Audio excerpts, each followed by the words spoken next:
Hello စွန်ရင်ချက်ရတာလေးကအရန်လွယ်တယ်နော်ပစွန်ကိုစားစနွင်ရောင်တင်မှုန့်လေးနဲ့နေထားလိုက်ပြီးရင်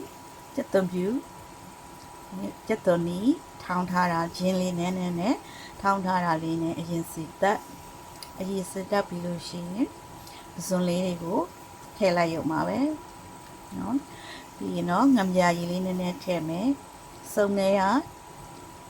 ရေချင်းထည့်တဲ့ရေလေးနည်းနည်းပဲထည့်မယ်ဒါပါပဲเนาะခုလိုပစွန်လေးက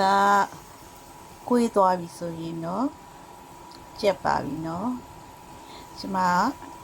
ပစွန်ကိုပစွန်ချက်လို့ရှိရင်အမြဲတမ်းအနှစ်ကလေးများ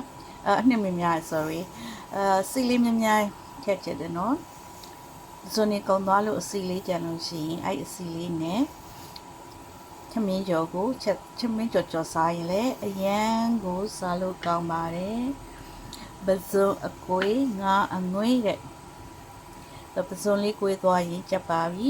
ငါဆိုရင်လည်းအငွေ့ကောင်းကောင်းထွက်လာရင်ကျက်ပါပြီရှင့်